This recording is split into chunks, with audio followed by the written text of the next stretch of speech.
Yeah, which is Stephanie. No, this is not a shirt. This is a blankie. I had a realization this morning that I thought you might think is funny. Yeah, that's my sleeping mask. You're seeing this, right? Why are you seeing this? Because I realized this morning, sorry, I'm trying to stumble across the living room here to get to the couch. All right. I realized this morning that the language that I have, the functional language that I have in Chinese, is really nice. And when the the delivery guy came to my door this morning to drop off a very non-urgent package, all I had at my disposal was thank you, yes, okay, how are you, and all of these like really nice little phrases. And I realized we don't really teach people how to how can I say this?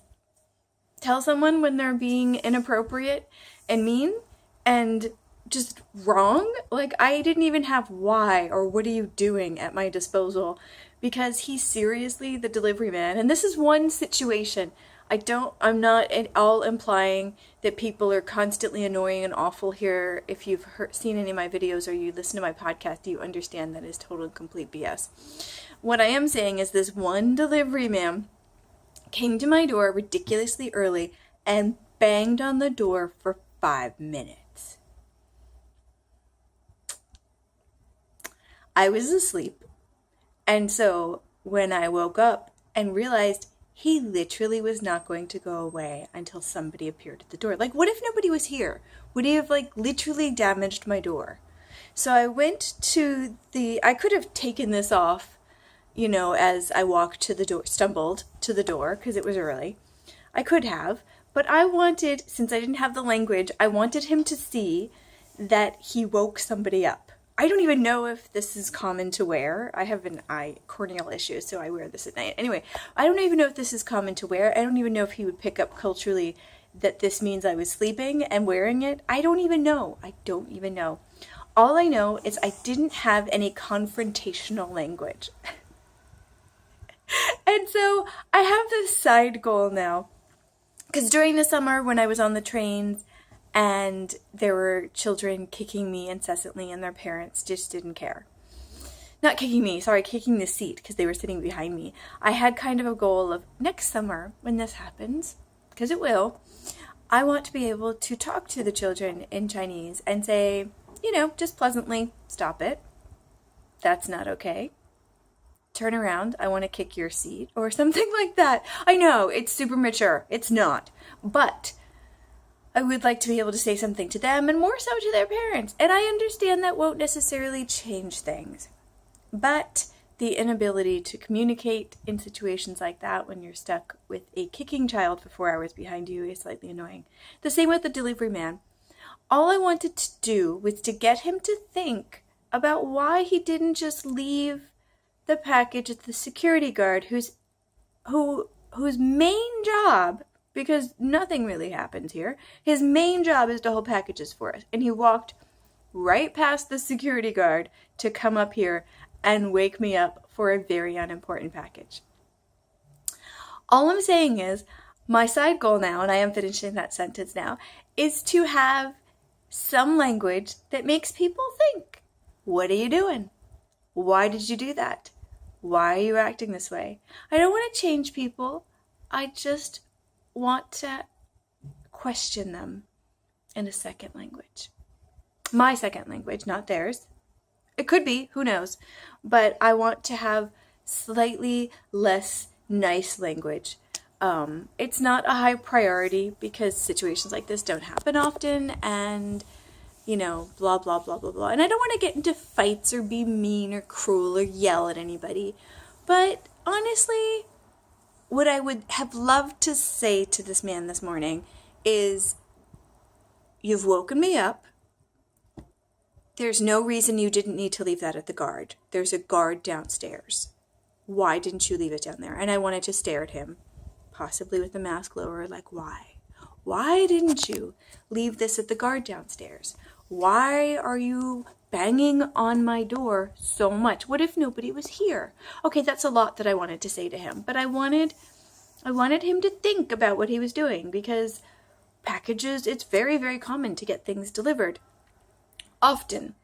And some people knock once and go away. Some people just leave it down at the guard, which is awesome, because then I don't even have to deal with the loudness of the locks here. I'm guessing because there's a fair number of old people in my apartment building, so I'm guessing they would assume they wouldn't hear the knocks. So maybe that's why they're banging so loudly. I don't care. I want some less nice language to question them, not to fight. I don't want to be mean. I just want to be able to say more than okay. More than thank you so much, because it's not thank you so much. I could have picked this up down at the guard the next time I left the building and would have been much happier than waking up to the sound of somebody that sounds like they're going to break down my door. Just saying.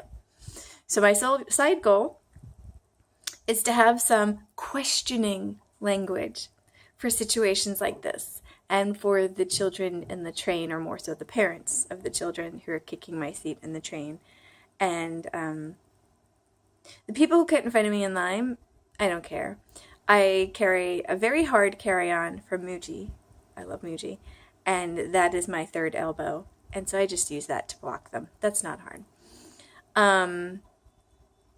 So just situations like that where it's just not okay. And my pleasant functional language doesn't work.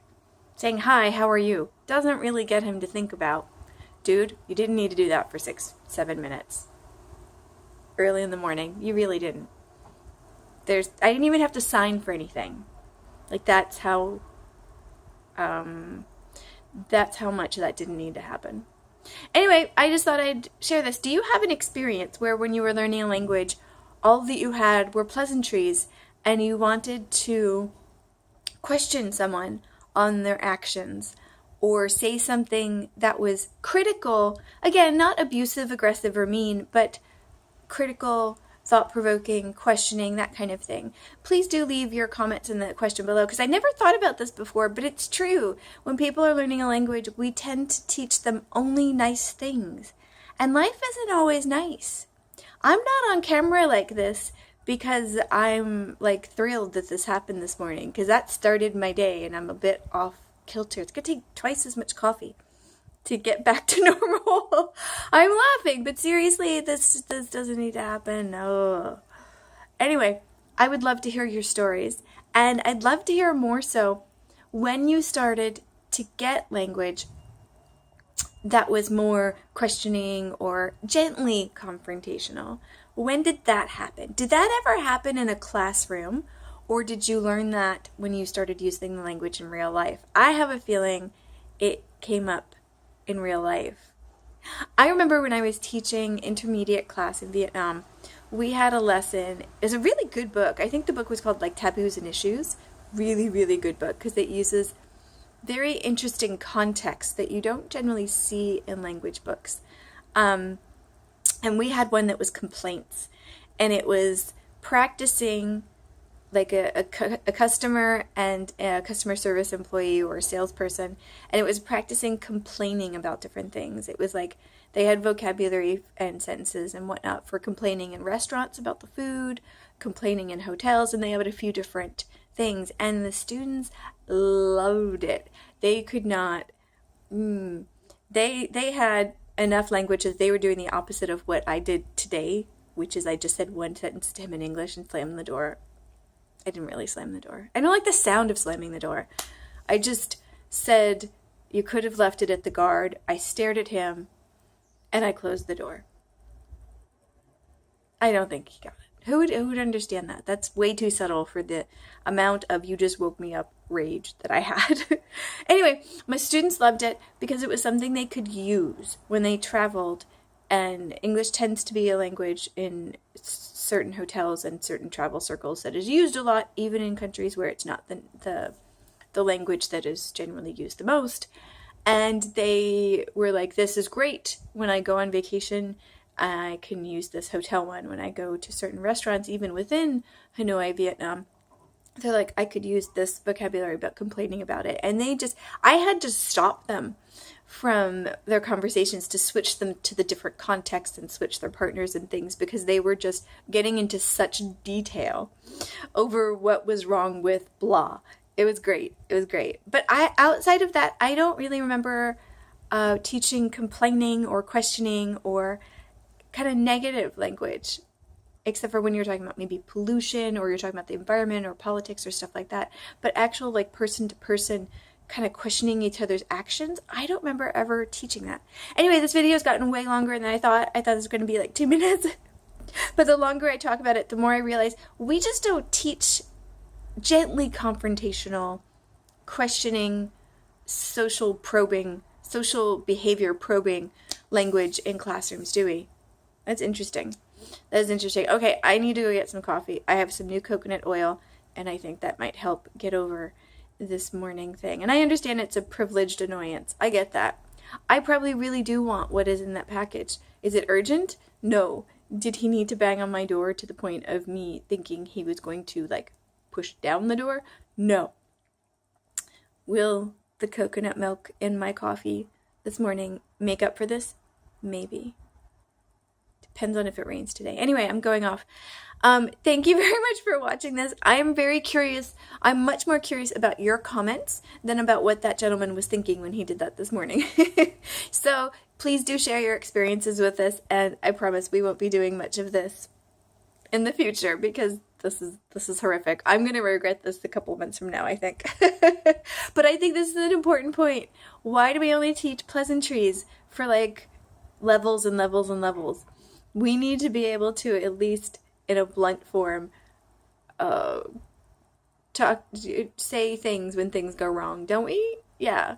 If you know any quick phrases I can save as to like, why did you do that? Or what do you think? Now, what do you thinkings probably mean? What do people say when they call each other on their actions in Chinese? Maybe if you know some of that, leave it below. I could save it on my phone and bring it up and say it badly, but say it with force. I'm willing to try, because this does happen. It's not an everyday occurrence, and it's definitely not every package that's delivered. But my oh my, it happens much more than it needs to. Anyway, all right, thank you very much for watching. Sachien.